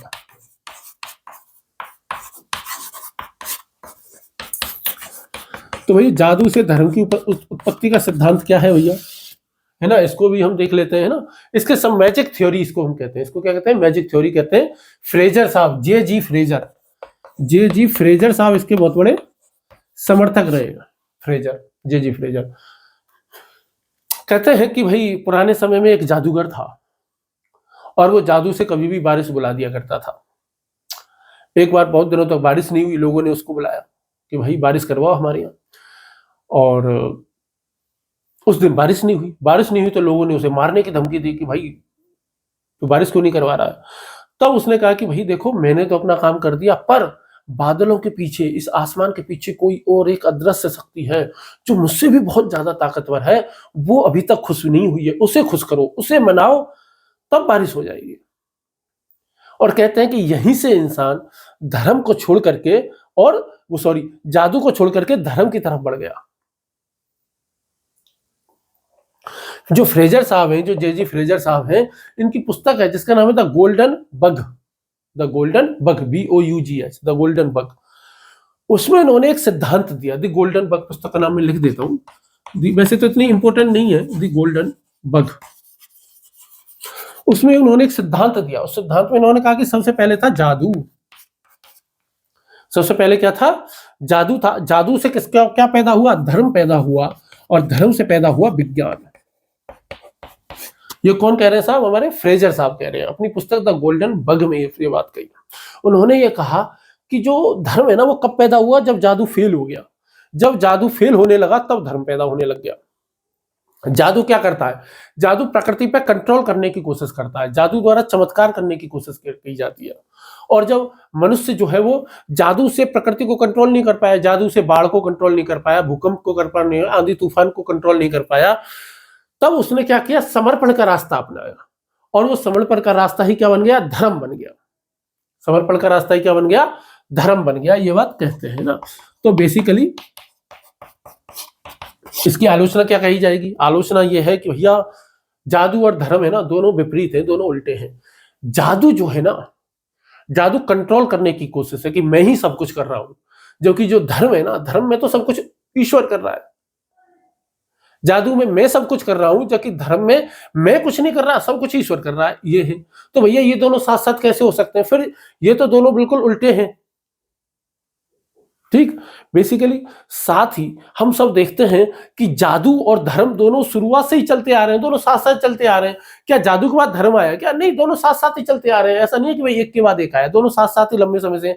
आज भी जादूगर, खूब सारे जादूगर हैं, जादूगर OP शर्मा और कितने सारे जादूगर हैं जो आज भी लाल कोट पहन के, लाल काला कोट पहन करके जादू दिखाते हैं।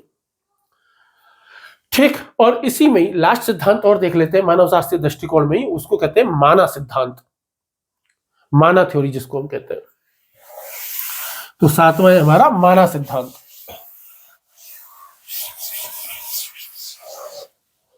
तो माना सिद्धांत क्या है? माना सिद्धांत का मतलब बस यही है कि भाई किसी विशेष शक्ति में हमने क्या मान लिया?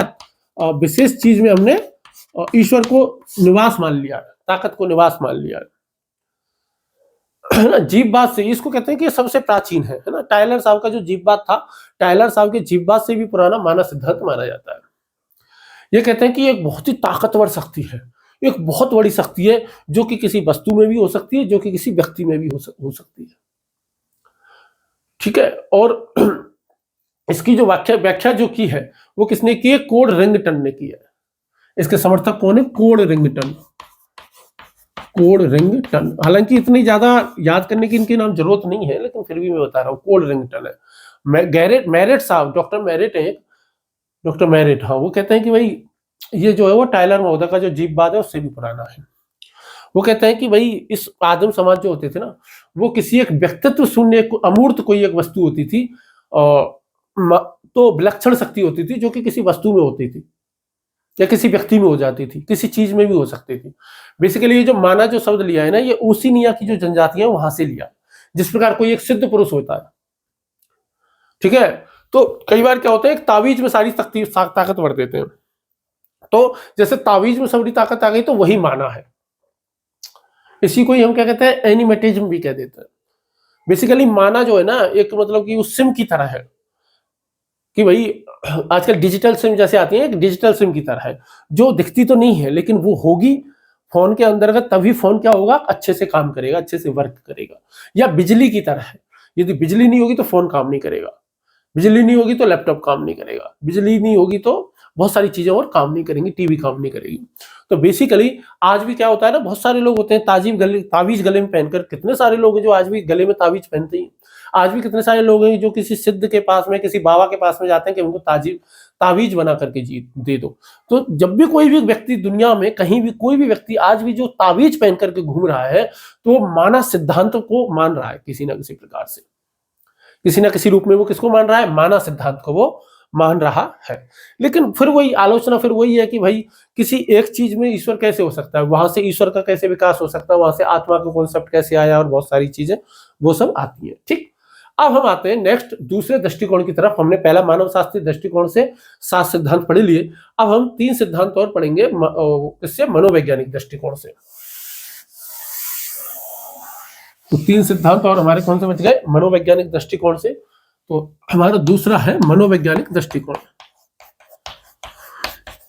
मनोवैज्ञानिक दृष्टिकोण, और इस मनोवैज्ञानिक दृष्टिकोण में पहला जो सिद्धांत जो हम पढ़ेंगे 2.1, ठीक है, तो उसी को ही हम क्या कहेंगे, उसी को ही कहेंगे धार्मिक मूल प्रवृत्ति का सिद्धांत। ठीक, 1 सेकंड देना मेरे को ना।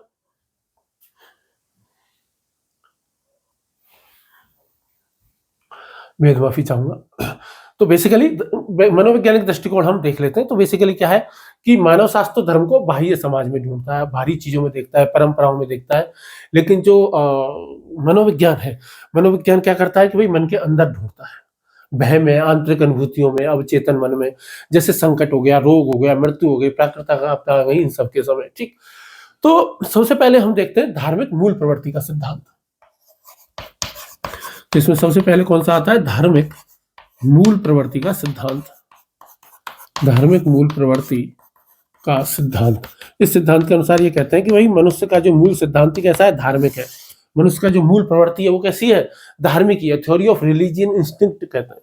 तो मनुष्य में कई सारी बेसिक इंस्टिंक्ट होती हैं, उन्हीं बेसिक इंस्टिंक्ट्स में से एक क्या है, रिलीजियस है। तो मनुष्य में क्या होती है, एक विशिष्ट धार्मिक मूल प्रवृत्ति होती है। तो ये क्या कहते हैं, मनुष्य में क्या होती है, एक विशिष्ट धार्मिक मूल प्रवृत्ति होती है जो कि जन्मजात होती है। और जन्मजात होती है इसलिए स्वाभाविक रूप से मनुष्य को किसकी ओर प्रोत्साहित करती है, किसकी ओर आगे बढ़ाती है, धर्म की ओर बढ़ाती है। जैसे भोजन की बात है, जैसे जिजीविषा की बात है, जैसे सुरक्षा की बात है, जैसे प्रजनन की बात है, ये सारी मूल प्रवृत्तियां वो कहते हैं ऐसे धार्मिक भी है। और इसीलिए कुछ लोग इसको सेंसस डिविनिटी यानी कि दिव्यता का बोध भी कहते हैं। इसलिए कुछ लोग इसको क्या कह देते हैं, दिव्यता का बोध भी इसको कह देते हैं कि मनुष्य में क्या होती है, एक धार्मिक मूल प्रवृत्ति होती है जिससे उससे दिव्यता का बोध होता है। वो कहते हैं कि धर्म मानव जीवन में अचानक से नहीं आया, धार्मिक कोई कृत्रिम चीज से नहीं आया, बल्कि मानव स्वभाव से ही धार्मिक रूप से है। जैसे दुनिया की किसी ना किसी सभ्यताओं में ईश्वर की पूजा होती ही रही है, किसी ना किसी प्रकार की आध्यात्मिक खोज होता ही रही है। तो वो कहते हैं कि भाई मानव का जो डीएनए जो है, मानव का जो मूल स्वभाव जो है वही कैसा है, धार्मिक है। वही कैसा है, धार्मिक है। लेकिन क्या हम इसकी आलोचना करेंगे, बिल्कुल करेंगे। तो इसकी आलोचना में हम क्या बात कहेंगे, इसकी आलोचना में एक बात कहेंगे कि भाई तुम कहते हो कि मनुष्य मूल रूप से धार्मिक है, जन्मजात शक्ति होती है धार्मिक नाम की मनुष्य में एक, तो भाई तुम ये बताओ तो फिर नास्तिक लोग कहां से आ जाते हैं? फिर दुनिया में अलग अलग तरीके के धर्म क्यों बने हुए हैं, एक ही प्रकार का धर्म क्यों नहीं बना हुआ है? बेसिकली जब कोई व्यक्ति ये कहता है कि मनुष्य धार्मिक है क्योंकि उसमें धार्मिक प्रवृत्ति है, तो सच बात यह है कि ये साध्य कोई हेतु मान लेता है। यानी कि ये जो साध्य है, साध्य का मतलब क्या होता है कि जिस साधन तक हम पहुंचना चाहते हैं, हेतु क्या होता है, कोई कारण होता है। तो एक कारण को और परिणाम को एक ही चीज मान लेता है। ये व्याख्या नहीं है, ये शब्दों का दोहराव है। कोई कहे कि यार नींद की जो गोलियां होती हैं इनसे नींद आती है, बोले क्यों आती है, क्योंकि इनमें नींद लाने की शक्ति है। बोले कि ये लाफिंग गैस जो होती है ना, ये लाफिंग गैस से हंसी आती है, बोले क्यों आती है, क्योंकि इसमें हंसाने की शक्ति है। ये कैसी बात हो गई भाई? कोई कहे कि यार ये फिल्म अच्छी है, कोई पूछे क्यों है भाई ये अच्छी, भाई ये अच्छी इसलिए क्योंकि इसमें अच्छी है, क्योंकि अच्छी है। अरे ये क्या बात है, ये अच्छी है इसीलिए अच्छी है, ये कैसी बात हो गई? और बेसिकली दूसरी बात ये ना, आधुनिक मनोविज्ञान ये मानता है कि धर्म मानव स्वभाव के कई संवेगों और कई बौद्धिक निर्णयों का मिला जुला रूप है। ये एकल चीज नहीं है, ये एकल इंस्टिंक्ट नहीं है। यदि धर्म को तुम एकल इंस्टिंक्ट कह दोगे तो ये धर्म की जटिलता की अनदेखी करता है। और यदि धार्मिक प्रवृत्ति जन्मजात होती ना, तो फिर नास्तिकता होती ही नहीं।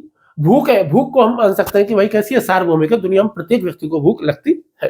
लेकिन दुनिया के कितने सारे ऐसे देश हैं जहां नास्तिकता लगातार बढ़ती जा रही है, तो फिर नास्तिक लोगों में जो मूल प्रवृत्ति वो कहां चली जाती है? तो ये इसकी क्या है, आलोचना। दूसरा है धार्मिक शक्ति का सिद्धांत। 2.2 क्या है, धार्मिक शक्ति का सिद्धांत। तो धार्मिक शक्ति का सिद्धांत क्या है उसको हम देख लेते हैं। धार्मिक शक्ति का सिद्धांत, धार्मिक शक्ति का सिद्धांत। धार्मिक शक्ति के सिद्धांत की यदि हम बात करेंगे, थ्योरी ऑफ रिलीजियस फैकल्टी की बात करेंगे, तो वो कहते हैं कि मानव के मन में एक धार्मिक शक्ति होती है, एक रिलीजियस फैकल्टी होती है, जिसकी वजह से ही मानव में धर्म पैदा होता है। वो कहते हैं कि मानव में ज्ञान के लिए एक अलग शक्ति होती है, सौंदर्य के लिए अलग शक्ति होती है, नैतिकता के लिए अलग शक्ति होती है, वैसे धर्म के लिए भी एक क्या होती है, एक अलग शक्ति होती है। लेकिन यार इसकी फिर वही इसकी आलोचना है। आलोचना क्या है कि भाई अलग से कहां से कोई शक्ति पैदा हो जाएगी, है ना। बेसिकली जो डीएम एडवर्ड्स का तर्क यहां पे ले लो,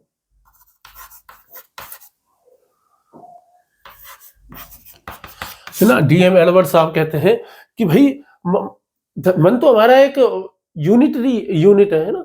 भाई मनुष्य के दिमाग में कोई एक ऐसा अलग से कोई हिस्सा है कि जिसको हम धार्मिक कहें, नहीं है। ये तो भाई सोचना, महसूस करना, संकल्प करना, ये सब एक अलग अलग चीजें हैं। और धर्म को एक शक्ति मानना बिल्कुल गलत बात है ना, मनोवैज्ञानिक रूप से बिल्कुल गलत चीज बैठती है। ये कहते हैं कि धर्म किसी शक्ति से पैदा नहीं होता है। बुद्धि, भावना, संवेग, कल्पना, नैतिक चेतना, इन सब चीजों को जब हम मिलाते हैं तब जाकर के धर्म पैदा होता है। जैसे हम गीता का पाठ करते हैं, तो गीता के पाठ में क्या है, बौद्धिक तत्व ज्ञान भी है। यदि हम भक्ति सुनते के गीत सुनते हैं तो उनमें भावनात्मक तत्व भी विद्वान होता है। और जब हम व्रत करते हैं, उपवास करते हैं, यज्ञ अनुष्ठान हवन करते हैं, तो उनमें इच्छा भी दिखाई देती है। और धर्म तो इन सब का मिला जुला रूप दिखाई देता है। जब हम मेडिटेशन करते हैं तो मेडिटेशन पे बहुत सारी अनुभूतियां होती हैं।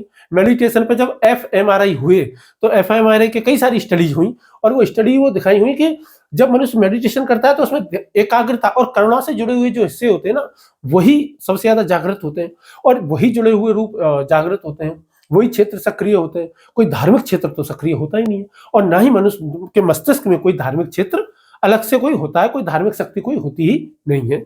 ये इसकी आलोचना में कहा जाता है। तीसरा है इसमें भय का सिद्धांत, जिसको सर्वमान्यता मनोवैज्ञानिक दृष्टि से जिसको ज्यादातर लोग मानते हैं। किसको? थ्योरी ऑफ फियर को, भय का सिद्धांत। भय का सिद्धांत, थ्योरी ऑफ फियर। तो थ्योरी ऑफ फियर यानी कि भय का सिद्धांत क्या कहता है? जो डेविड ह्यूम है, डेविड ह्यूम को तो नाम आपने सुना ही होगा, है ना, नाम हमने कई बार लिया ही है। अनुभववाद, संशयवाद, चर्च में दफनाने नहीं दिया विचारों को, है ना, नास्तिक कहा जाता था इनको, कॉलेज में भी नौकरी नहीं मिली। वो कहते हैं कि जब मनुष्य के जीवन में बहुत सारी घटनाएं होती हैं, मनुष्य के जीवन में जो भी कोई घटनाएं होती है ना, उनमें एक तो पक्ष होता है आशा का, एक होता है भय का। ये दोनों ही पक्ष होते हैं। ठीक, मनुष्य ने, आदिम जो मनुष्य था ना, वो प्रकृति की जो भयावह शक्तियां होती थी उनके सामने बिल्कुल असहाय था। तो उसने क्या किया कि उसने मान लिया कि ये शक्तियां ना जीवित होती हैं, तो जीवित होती हैं तो इनको खुश किया जाना चाहिए। तो इनको खुश कैसे कर सकते हैं? पूजा से, बलि से, चढ़ावे से, इन सब का सहारा लिया। जैसे वो हमारे यहाँ हिंदू धर्म में भी कहानी चलती है ना कि जैसे भगवान इंद्र नाराज हो गए। क्यों नाराज हो गए? कि इंद्र को पहले भोग नहीं लगाया और भगवान कृष्ण ने उस भोग को झूठा कर दिया। तो इससे इंद्र नाराज हो गए और उन्होंने जो वृंदावन, जो गोकुल था, वहां पे बाढ़ ला दी। तो भगवान कृष्ण को चुनली मुट्ठी पे गोवर्धन पर्वत उठाना पड़ा, बहुत जबरदस्त बारिश से लोगों को बचाने के लिए, है ना। आज भी परीक्षा के समय लोग डर जाते हैं, आज भी प्राकृतिक आपदाओं के समय लोग बहुत ज्यादा डर जाते हैं, आज भी आईसीयू के बाहर लोग प्रार्थना करते हुए देखे जाते हैं, नास्तिक से नास्तिक व्यक्ति भी डर जाता है। तो जो भय है ना, ये एक मनोवैज्ञानिक उपस्थिति को दर्शाता है। लेकिन क्या इसकी आलोचना की जा सकती है? बिल्कुल की जा सकती है। और इसकी आलोचना किसने की है? मैकडूगल ने। मैकडूगल नाम के बहुत ही प्रसिद्ध एक मनोवैज्ञानिक हुए हैं। वो कहते हैं कि भय से इतना पलायन पैदा होता है। भय से क्या पैदा होता है? यदि मनुष्य के मन में किसी चीज से भय है तो उससे डर करके उससे दूर भागता है, उसके पास नहीं जाता। भय की जो मूल प्रवृत्ति है वो क्या है? पलायन है, फ्लाइट है। लेकिन धर्म में भय नहीं होता। तो भाई यदि मनुष्य धर्म में भय होता, धर्म भय की वजह से यदि धर्म पैदा होता, तो मनुष्य क्या करता? मनुष्य जो धार्मिक स्थान है उनसे दूर भागता। लेकिन मनुष्य तो धार्मिक स्थानों के पास जाता है। जब आपको बहुत डरावनी फिल्म देख लो तो आप क्या करते हैं कि भाई सिनेमा हॉल में मान लो आपसे रुका ही नहीं जा रहा तो आप सिनेमा हॉल से बाहर भागते हैं। लेकिन आपको जब डर लगता है तो कई बार आप मंदिर में जाते हो, मस्जिद में जाते हो, गुरुद्वारे में जाते हो, और वहां जाके डर कम हो जाता है। ऐसा कैसे हो जाता है? तो इसका मतलब यह है कि जो धर्म है ना, वो डर नहीं है, वो तो सुपर कंफर्ट है। वहां जाके तो आराम मिल रहा है, वहां जाके शांति मिल रही है। शांति मिल रही है। और दूसरी बात ये भी है कि जितने भी प्रकार के भय होते हैं वो धार्मिक भय नहीं होते। हर किसी के भय को धार्मिक भय नहीं कहा जाता। शेर से भय लग रहा है, और शेर से डरने वाला जो भय है वो धार्मिक भय क्या नहीं है। परीक्षा से भय लग रहा है, आर्थिक रूप से यदि कोई भय हो रहा है और उनसे धार्मिक चेतना पैदा हो रही है, तो उनसे उनसे यदि कोई व्यक्ति उस समय धर्म का नाम ले रहा है, तो इसका मतलब ये नहीं कि उसके अंदर धार्मिक चेतना पैदा हो गई है। नहीं, ऐसा नहीं है। जो भक्ति काल का जो समय रहा है, सूफी परंपराएं जो रही हैं, क्या उनमें भय प्रदान है कि प्रेम प्रदान है? प्रेम प्रदान है। वो डर की वजह से भक्ति कर रहे हैं क्या? नहीं, वो तो प्रेम की वजह से कर रहे हैं। धर्म तब नहीं आता जब हम आस्तिक होते हैं, धर्म तब आता है जब हम असहाय होते हैं, ये कुछ लोग कहते हैं। लेकिन जो रॉबर्टसन स्मिथ है, जिनका जिक्र मैंने पहले भी किया था, वो कहते हैं कि धर्म की जो उत्पत्ति है ना, वो कहते हैं कि धर्म का जो विकास है ना, वो अज्ञात शक्तियों के प्रति अस्पष्ट भय से नहीं हुआ है, बल्कि ईश्वर के प्रति सप्रेम भक्ति से हुआ है। बहुत से लोग कहते हैं कि ईश्वर का जन्म, धर्म का विकास इसलिए हो गया क्योंकि भय होता है। नहीं, भय के अलावा श्रद्धा भी तो होती है, उसमें आश्चर्य भी तो होता है, उसमें प्रशंसा भी तो होती है। कितने सारे लोग हैं जो भगवान को अपने पिता के रूप में देखते हैं, अपनी माता के रूप में देखते हैं, अपनी सखा के रूप में देखते हैं, अपने पति के रूप में देखते हैं। मेरा तो गिरधर गोपाल दूसरा ना कोई, जाके सिर मोर मुकुट मेरा पति सोई है। तो भैया ये जो धर्म का और ईश्वर का, जो धर्म का और मानव का जो संबंध है, ये प्रेम पर टिका है, ये सुरक्षा पर टिका है। ये केवल डर पर नहीं टिका हुआ है, ये केवल दंड पर टिका हुआ नहीं है। वह केवल धर्म के प्रारंभिक चरणों की व्याख्या कर सकता है कि शुरुआत में मानव ने पूजा करना क्यों शुरू किया होगा, क्यों वो बलि देता होगा, क्यों वो चढ़ावा चढ़ाता होगा। लेकिन ये जितने भी उच्च दार्शनिक सिद्धांत हैं, जैसे अद्वैत वेदांत आ गया, जैसे सूफीवाद आ गया है ना, जैसे न्याय सिद्धांत आ गया, इन सब की कोई व्याख्या वो कर ही नहीं सकता है। इनकी व्याख्या करने में पूरी तरह समर्थ है। ईश्वर तो प्रेम का स्वरूप है, ईश्वर तो आनंद का स्वरूप है, ईश्वर तो चिर आनंद प्रदान करता है। डर से धर्म शुरू तो हो सकता है, लेकिन वो टिकता प्रेम पर ही है। धर्म की वास्तविक जड़ जो है ना, वो आप कह सकते हो आस्था में है, वो प्रेम में है, वो नैतिक चेतना में है। और सही बात यह है कि धर्म तो भैया आप कह सकते हो कि वो सीढ़ी है, एक ऐसी सीढ़ी है जो इंसान को पशु से परमेश्वर की ओर ले जाती है। धर्म एक ऐसी सीढ़ी है जो इंसान को पशु से परमेश्वर की ओर ले जाती है। धर्म भैया, सच बात यह है कि धर्म ना तो भैया आकाश से गिरा है, ना तो दैवीय प्रकाशन है, ना केवल किताबों से निकला है, ना केवल डर से पैदा हुआ है, बल्कि भैया धर्म तो जो है वो कहते हैं कि वही आस्था किसी ना किसी भय के प्रारंभिक बीज के रूप में पैदा हुआ, समाज में पला बड़ा हुआ और मनुष्य के मन में ये बड़ा हुआ। जब तक मनुष्य के जीवन में मृत्यु का भय रहेगा, अज्ञात के प्रति जिज्ञासा रहेगी और मीनिंग ऑफ लाइफ की तलाश उसको जब तक रहेगी, धर्म किसी ना किसी रूप में जीवित हो जाएगा। चाहे फिर वो हम मानव चाहे पृथ्वी पे रहे, मंगल ग्रह पे रहे, पेंडोरा पे रहे, किसी भी ग्रह पे रहे, ठीक है। ऐसा हो सकता है कि भाई जब मनुष्य भविष्य में किसी ग्रह पे जाए तो वहां कोई भी जो कहते हैं कि भाई फिजिकल इंफ्रास्ट्रक्चर धर्म का नहीं बनाए, वहां किसी ऐप में ही वो पूजा करके खुश हो जाए। लेकिन जब जब इस दुनिया में इंसान अकेला होगा, जब जब पहली बार जब किसी दूसरे ग्रह पे जाएगा और वहां इंसान अकेला महसूस करेगा, जब वहां मृत्यु होगी, जब वहां जीवन में अनिश्चितताएं जब आएगी, तब प्रत्येक व्यक्ति को अपने जीवन में किसी न किसी एक स्थिर खूंटे की जरूरत होती है। और जो स्थिर खूंटा जो मनुष्य को जो मिलता है वो अंत में धर्म ही होता है। मानव के मन को बांध के रखने के लिए जो एक स्थिर खूंटा चाहिए वो धर्म ही है, वो धर्म ही दे सकता है। और वो ना केवल भय से पैदा होता है ना, उसमें आस्था चाहिए होती है, उसमें प्रेम चाहिए होता है, उसमें आत्मसमर्पण चाहिए होती है, उसमें मीनिंग ऑफ लाइफ चाहिए होती है कि भाई आखिर हमारे जीवन का अर्थ क्या है, अस्तित्व की तलाश उसमें होती है। ठीक, तो ये सब धर्म है। नेक्स्ट क्लास में हम पढ़ेंगे कि भाई धर्म कौन कौन से और रहे हैं। हम प्रमुख धर्म जो दुनिया में अब तक रहे हैं उन सब धर्मों के बारे में पढ़ेंगे। तो चलिए फिर नेक्स्ट क्लास में मिलते हैं, तब तक पढ़ते रहिए और धन्यवाद, नमस्कार।